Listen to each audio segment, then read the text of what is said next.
ابو ہریرہ رضی اللہ تعالی عنہ سے روایت ہے کہ رسول اللہ صلی اللہ علیہ وسلم نے اپنے ساتھیوں سے ارشاد فرمایا، اذا مرأتم بالریاض الجنت فارتعوا، جب تم جنت کے باغات کے آس پاس سے گزرو تو اسے لوٹ لو۔ کون سے باغات کو رسول اللہ صلی اللہ علیہ وسلم لوٹنے کو کہہ رہے ہیں؟ چلیے دیکھتے ہیں۔ تصور کریں کہ آپ باغات کے پاس سے گزر رہے ہیں جہاں بہت سے پھل ہیں اور ساری طرح کے پھل ہیں، جیسے سیب، انگور، انار وغیرہ۔ رسول اللہ صلی اللہ علیہ وسلم فرماتے ہیں، فرتعوا ارتعوا، وہیں رہو اور جتنا ہو سکے کھاؤ، اٹھاؤ اور اپنے پھلوں کی ٹوکری کو بھر لو۔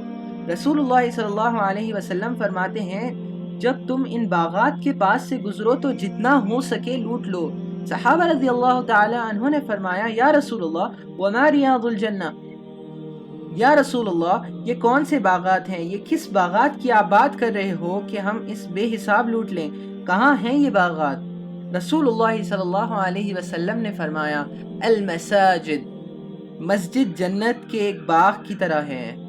تب انہوں نے پوچھا، یا رسول اللہ صلی اللہ علیہ وسلم ومرث یا رسول اللہ، ہم وہاں سے کیا لوٹیں، کیا کھائیں، کیا پئیں؟ تو رسول اللہ صلی اللہ علیہ وسلم نے فرمایا، سبحان اللہ والحمد للہ ولا الہ الا اللہ واللہ اکبر ولا حول ولا قوة الا باللہ العلی العظیم۔ یہ مثال دے کر رسول اللہ صلی اللہ علیہ وسلم یہ سمجھانا چاہ رہے تھے کہ مسجد ایک باغ کی طرح ہے، جس کسی نے اس باغ میں جا کر اس کے پھل نہیں کھائے وہ ایک بہت بڑے نقصان میں ہے۔ ہمیں چاہیے کہ ہم یہ ذکر اللہ عز و جل میں خوشی تلاش کریں، مزہ تلاش کریں۔ رسول اللہ صلی اللہ علیہ وسلم نے ذکر کو دنیا کی جنت بتایا۔ انہوں نے کہا، اذا مرأتم بالریاض الجنہ، رسول اللہ صلی اللہ علیہ وسلم نے ذکر کو دنیا کی جنت کا درجہ دے دیا۔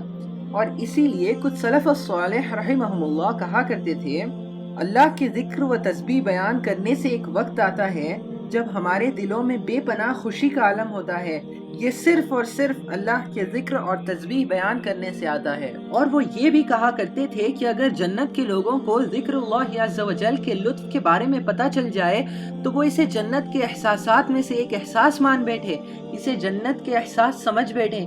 ذکر اللہ عز و جل اس درجے کی نعمت ہے۔ اور کیا آپ جانتے ہیں کہ دنیا میں کئی ایسے لوگ ہیں جو اس احساسات کے ساتھ زندگی جی رہے ہیں؟ یہ لوگ کہیں گے، یا اللہ عز و جل ہمیں اسی طرح کا احساس اور اسی طرح کی خوشی جنت میں بھی عطا کر دیجئے۔ اللہ اکبر۔ اور ہم بھی اچھے مسلمان بن کر اس درجے تک پہنچ سکتے ہیں۔ یہ سب صرف ذکر اللہ عز و جل کی نعمتیں ہیں۔ اسی لیے بن تیمیہ رضی اللہ تعالی عنہ فرماتے ہیں، ان فی الدنیا جنہ من لم يدخلها لم يدخل الجنت الآخرہ، کہ اس دنیا میں جنت پانے کا ایک راستہ ہے، اور جس نے اس دنیا میں یہ جنت نہیں پائی وہ آخرت میں بھی جنت نہیں پا پائے گا۔ اور یہ دنیا کی جنت اللہ عز و جل کا ذکر و تسبیح ہے۔ ہمیں چاہیے کہ اللہ عز و جل کا ذکر کیا کریں اور اپنی دنیا کو جنت بنائیں۔